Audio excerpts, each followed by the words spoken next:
نہیں ہو سکتی۔ آپ صلی اللہ علیہ وسلم نے جائیداد کے اندر عورتوں کو اس طرح سے ملکیت حق دیا جیسے مردوں کو دیا ہے۔ میراث کے اندر بھی، کاروبار کے اندر بھی ایک عورت کاروبار کر سکتی ہے، مالک بن سکتی ہے۔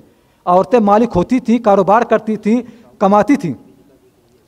چنانچہ میں آپ کو کئی واقعے سناتا ہوں۔ ایک واقعہ یہ ہے کہ ایک بہت بڑے صحابی ہیں، فقیہ ہیں، عبداللہ ابن مسعود رضی اللہ تعالیٰ عنہ، حنفی۔ آج ہم لوگ کہتے ہیں ہم لوگ حنفی ہیں۔ حنفی مذہب کی بنیاد ہے امام ابو حنیفہ رحمۃ اللہ علیہ پر، اور امام ابو حنیفہ نے فقہ حاصل کی ہے حماد ابن ابی سلیمان سے۔ حماد ابن ابی سلیمان نے فقہ حاصل کی ہے ابراہیم النخعی سے۔ ابراہیم نے فقہ پڑھی ہے علقمہ اور اسود سے، اور علقمہ اور اسود شاگرد ہیں عبداللہ ابن مسعود رضی اللہ تعالیٰ عنہ کے۔ تو یہ حنفی مذہب کی میں بات کر رہا ہوں۔ عبداللہ مسعود اللہ تعالیٰ عنہ کا واقعہ ہے کہ وہ غریب تھے، نادار تھے۔ ان کی بیوی زینب وہ مالدار تھی، کاروبار کرتی تھی، ان کے پاس کافی پیسہ تھا۔ ایک مرتبہ انہوں نے اپنے شوہر سے کہا کہ آپ غریب ہیں اور میرے پاس اتنا پیسہ ہے، کیا میں اپنی زکوٰۃ آپ کو دے سکتی ہوں تاکہ آپ کا خرچ پورا ہو؟ یعنی ان کے پاس اتنا مال تھا کہ اس کی زکوٰۃ ان کے شوہر اور گھر والوں کے لیے کافی ہوتی۔ تو اپنے شوہر سے کہتے گئے اگر میں اپنی زکوٰۃ دے دوں تو کیا یہ آپ کے لیے مناسب ہے؟ شوہر نے کہا کہ مجھے یہ مسئلہ نہیں معلوم ہے، تم ایسا کرو کہ جا کے حضور صلی اللہ علیہ وسلم سے پوچھو۔ تو انہوں نے کہا نہیں آپ جا پوچھیں۔ تو انہوں نے کہا نہیں تم جاؤ پوچھو۔ آج دنیا کے اندر اگر کوئی عورت اپنے شوہر سے کہتی ہے کہ یہ مسئلہ پوچھنا ہے تو شوہر کہے گا تم بیٹھو میں پوچھ کے آتا ہوں۔ عبداللہ مسعود جو ہیں، جو فقہ حنفی کے اماموں کے امام ہیں، وہ اپنی بیوی سے کہتے ہیں کہ تم جاؤ میں گھر بیٹھا، تم جا کے پوچھ کے آؤ۔ وہ جاتی ہیں، حضور صلی اللہ علیہ وسلم کے دروازے دستک دیتی ہیں۔ حضور صلی اللہ علیہ وسلم کے خادم بلال پوچھتے ہیں کہ کون؟ کہا زینب۔ تو وہ اندر جاتی ہیں، جاتے ہیں اور کہتے ہیں کہ زینب دروازے پر اجازت مانگ رہی ہیں۔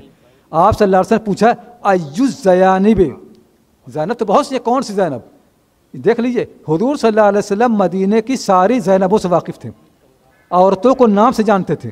آج ہمارے یہاں کہ لوگ عورتوں کا نام نہیں بتاتے۔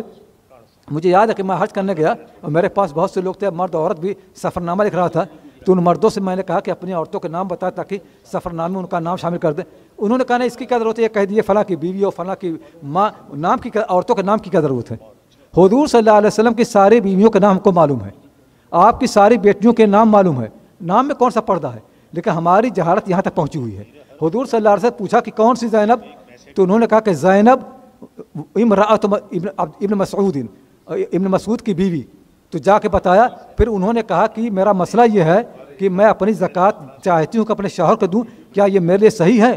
تو حضور صلی اللہ علیہ وسلم فرمایا کہ اگر تو اپنے شوہر کو زکوٰۃ دو گی تو تم کو 2 ثواب ملے گا، ایک زکوٰۃ دینے کا اور دوسرے اپنے خاندان کے خیال کرنے کا۔